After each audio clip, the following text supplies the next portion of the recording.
Hello chess fans, this is Rick from Chess to Impress with coverage of round 7 of Tata Steel 2021. A very exciting round.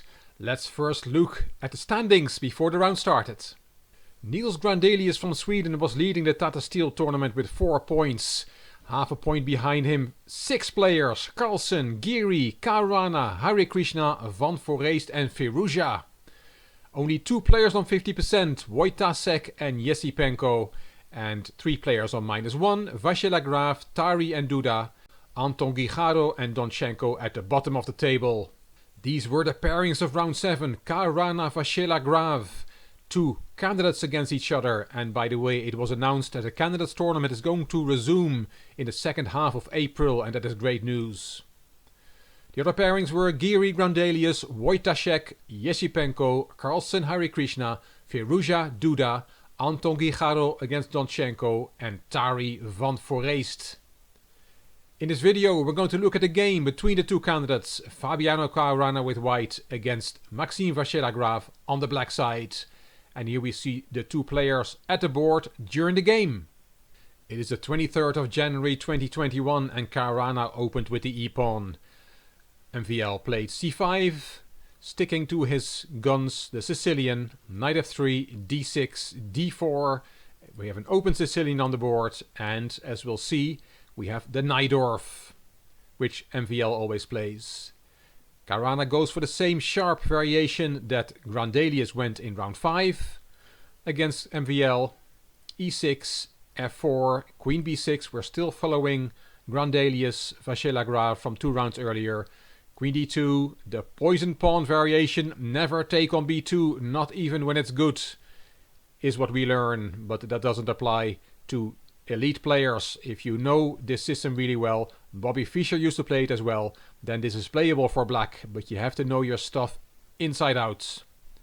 The rook is hanging, so rook b1, kicking the queen, queen a3, and in this position f4, f5 was played by Grandelius in round 5.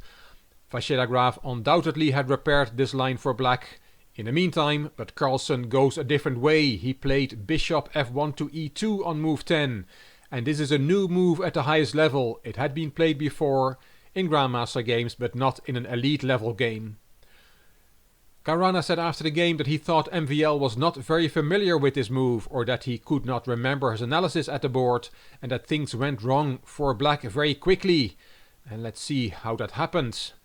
MVL played knight c6, looks like a normal developing move. Caruana took, you have to recapture, and then e5.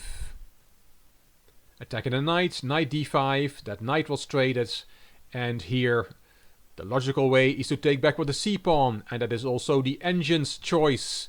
Taking towards the center, which we are taught when we learn the game. But in this game, Vachier-Lagrave took with the e-pawn, and that move deserves a question mark. So Caruana could be right that MVL was not able to remember all of his analysis in this line. And that is the problem in the poison pawn variation of the Sicilian. If something goes wrong, it goes wrong quite badly. Here there are different options for white, and castling on the 14th move was one of the options that Caruana looked at. And Caruana said black is holding on here. And then Caruana spotted the move e5, e6, and it was Daniil Dubov, who was a guest in the live broadcast, who called this the move of the tournament.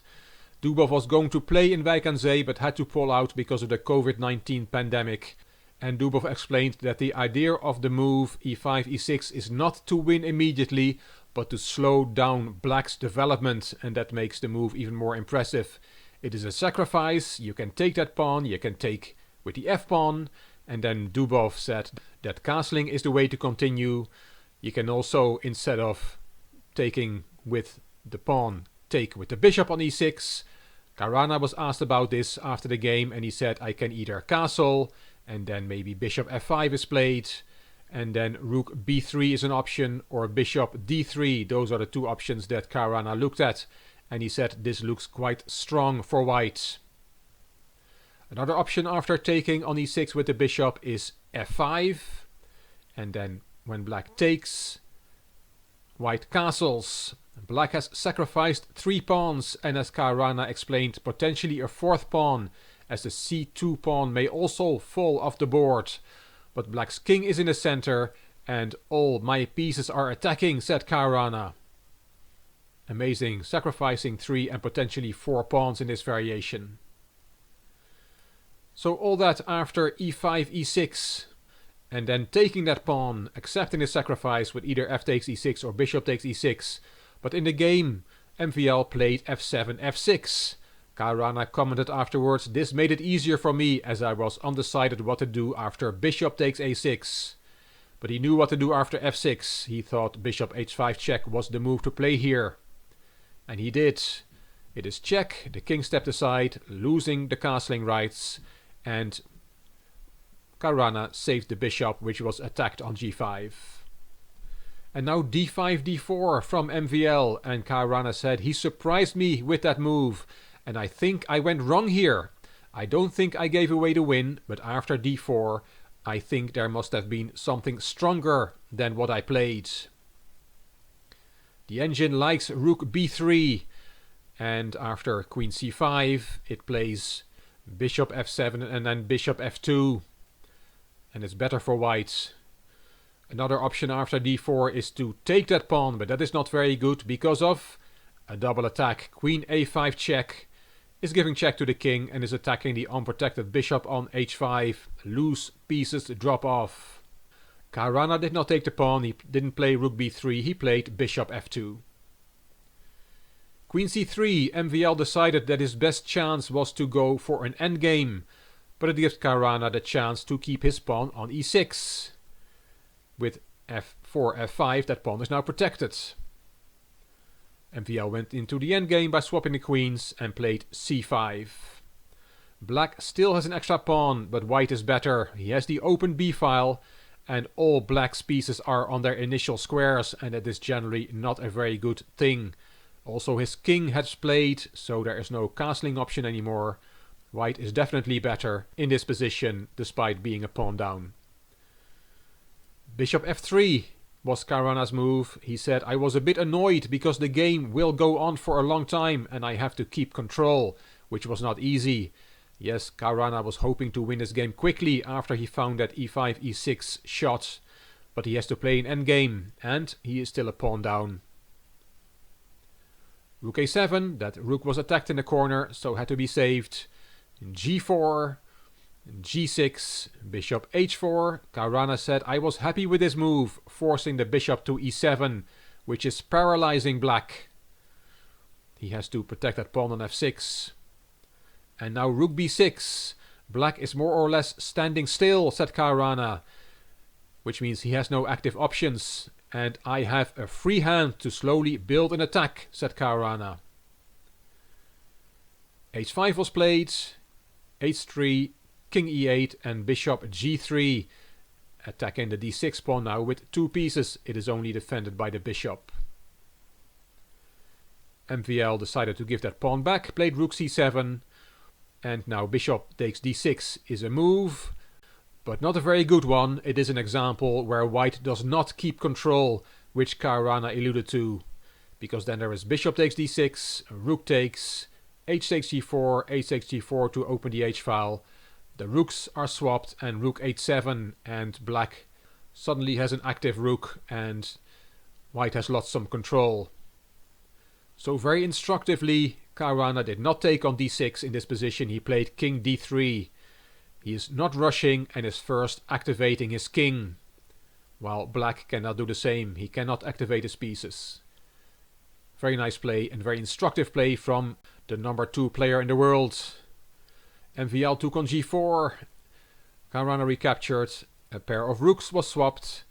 G takes f5, g takes f5 and bishop back to f8. And Kairana keeps improving his king, king c4. There goes the rook to the open file. But now the king is a lot more active than it was in the previous variation, and white is winning here. The bishop on h1 is hanging, so bishop e4 to save that piece. Bishop back to e7. And now does Kairana take on d6. It was time to cash in. Bishop takes, rook takes, and bishop b7. This bishop has been on c8 for the whole game, and it finally makes an introduction to the game on move 33. Sadly, it gets taken straight away. Bishop takes b7, rook takes, leaving black with a totally lost rook endgame. Caruana took on a6. White now has an extra pawn and his protected passed pawn on e6, and his active king guarantee him an easy win. MVL went to b2 with the rook, attacking the c-pawn. King takes c5, rook takes c2 check, and king takes d4.